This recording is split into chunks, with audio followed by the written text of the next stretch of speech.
Can we get the volume up on this so we can sing? Tom, we can't hear it. Okay.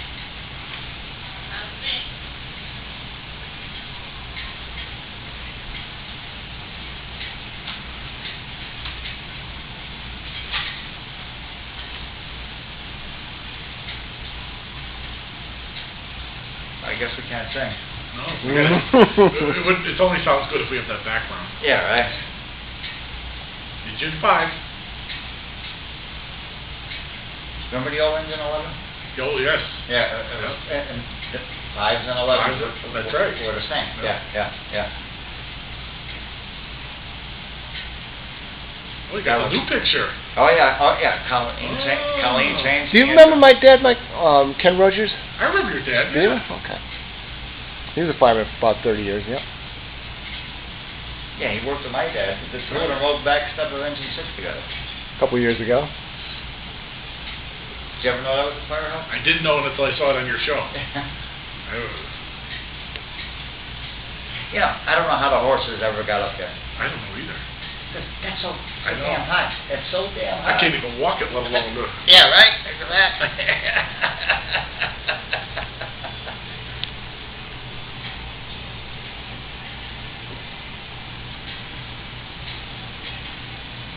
I got the Veterans Festival in Waterville next weekend. Yeah, right. Yeah. That fest. All right, we'll talk about that. Yeah, I'm not We organizing. just can't talk price. Oh, I didn't even know. I don't think there is any price. Oh, okay. People throw our ass off. Yeah. It's unusually here on a Sunday night.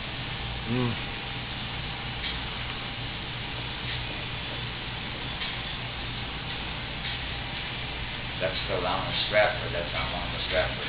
Oh yeah, we put it on loan. Yeah. And then one of our rigs broke down. I can't believe they got rid of Jimmy Cavanaugh. He was ideal down there. Oh, he was, yeah. I guess it was some. Well, no, he walked on his own. Oh yeah, but I mean. Yeah. Yeah, he's not putting up with this shit. Right, they probably wanted somebody, you know. Yeah. Well, they got this. The assistant chief, the black guy, he's from down south.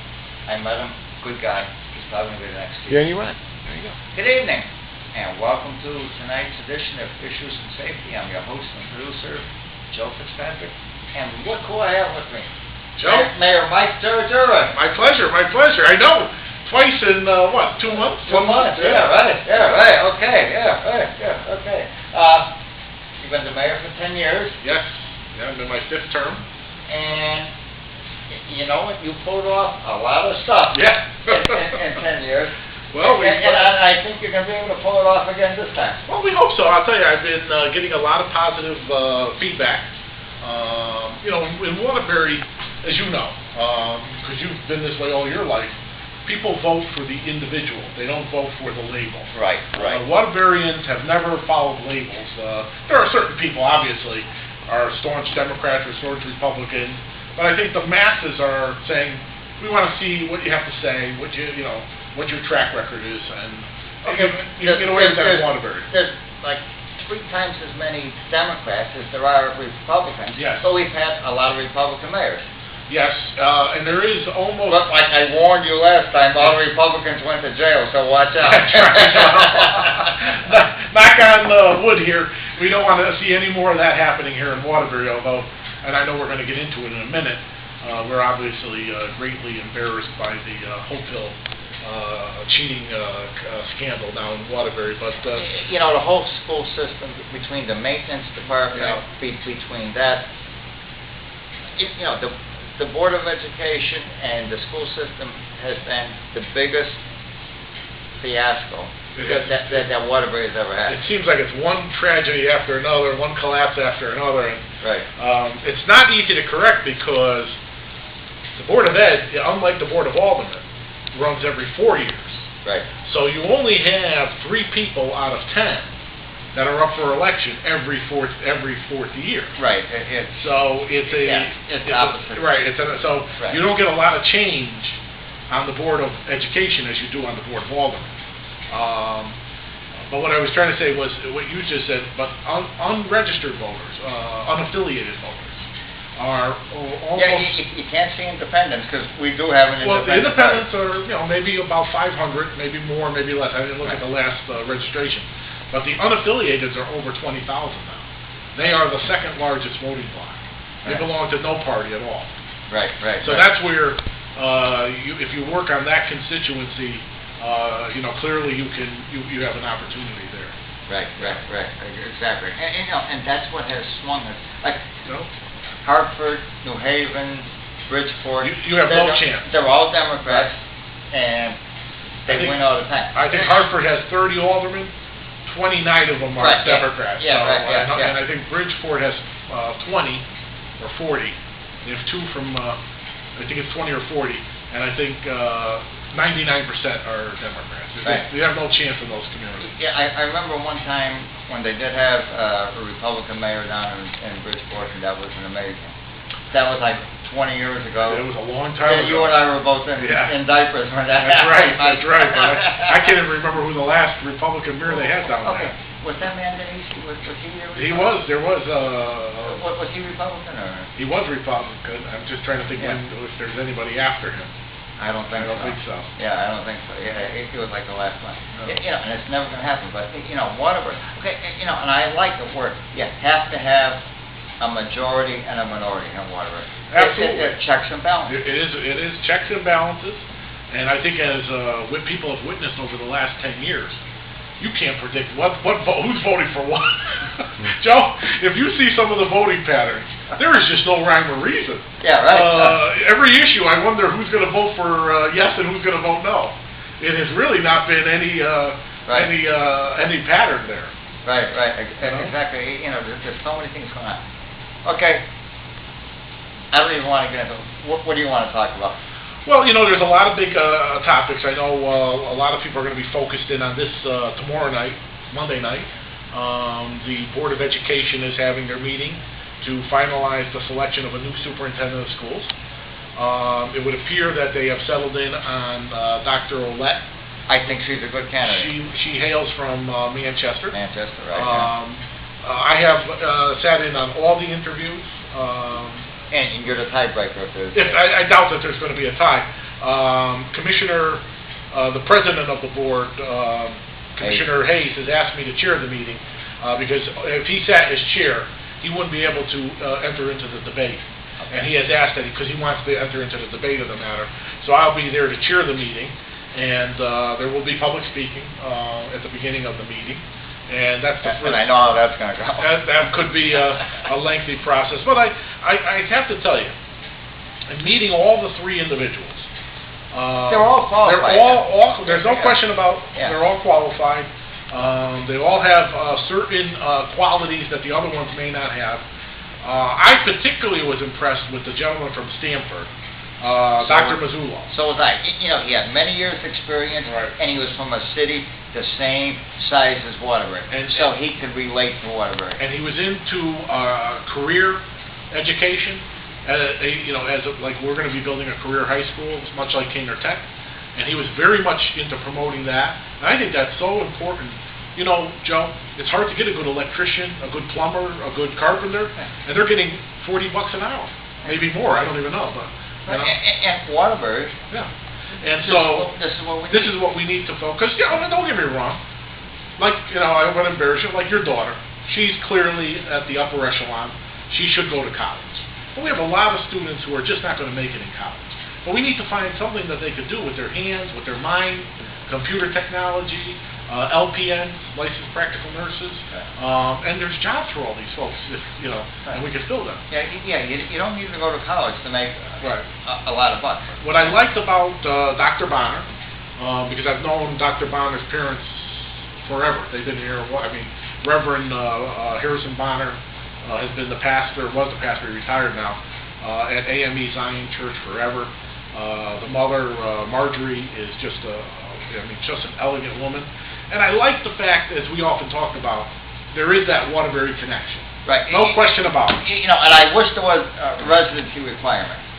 If you're a department head or if you're an administrator, you need to live in Waterbury. Well, I've talked to the board about this, and they said because I have to do the contract, but I will listen to the board members as I'm getting ready. They said, if you can give her, who they've selected, Dr. Olette, a certain amount of time, it's likely she will move to Waterbury. So I'm going to talk to her about that. Right. Again, I don't want to prejudge what's going to happen on Monday night. I was at the selection committee meeting. There was a lot of talk, a lot of debate. I can tell you it was a very, very close vote. It wasn't a tie vote, but it was a very close vote. I'm assuming that that's the way it's going to go on Monday night, and I know that that's been of particular interest to the people of Waterbury. Right. So that's going to take place. Obviously, we received, we were doing our bond rating. I'm sure a lot of people have been listening to this because of what happened to the United States of America bond rating. For the first time since 1917, we have dropped from AAA premier status as a country to AA with a positive, I believe, a positive outlook. Waterbury isn't at AAA, but we were below investment grade when I got here.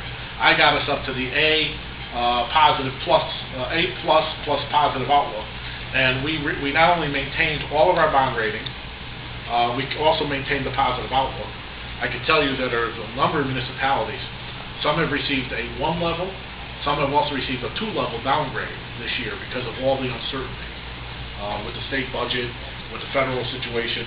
So for us to maintain our A plus positive outlook was just a phenomenal, I think, affirmation of what's been going on here in Waterbury. Okay, Waterbury is probably the best city in the state of Connecticut. We are. We're financially, we're probably the strongest now. All of our internal service funds have reserves in them. Before they were all in deficit. Okay, all the previous mayors, they all took the pension money and they put it in the general fund. They just took it right out. And you're not supposed to touch that money. It doesn't belong to us. Right. That belongs to the pensioners.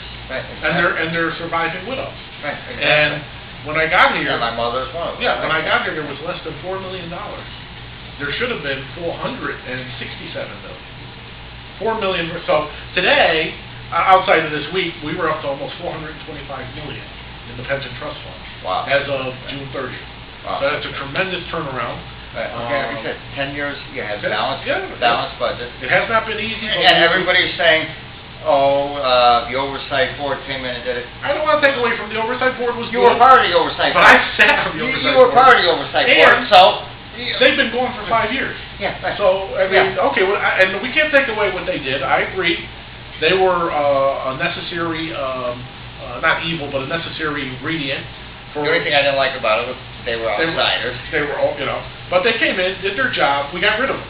Yeah. In 5 years. Right. And I sat there all 5 years and did work with them and did a lot of the work at the city level, which they only ratified.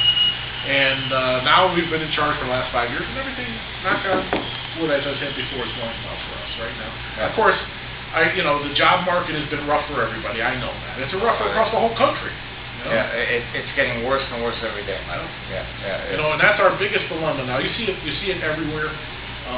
Companies, some of these policies, we got to change them at the federal level, state level.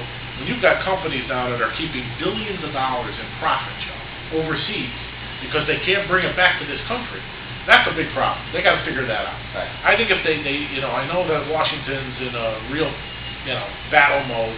They got to put all that to the side and think of the good of the country. Don't worry about the next election. That'll come no matter what. And right now, they've got to worry about doing. This tax code is tailor-made for Philadelphia lawyers. And I'm a lawyer, and I can say that. There's so many loopholes in there. There's so many issues. You got to get that straightened out. Everybody should pay their fair share. When you got Exxon not paying a dime, and you and your wife paying whatever, $5,000, $10,000, whatever you pay, and you got Shell Mobil not paying a dime, and Bank of America not paying, you got a problem.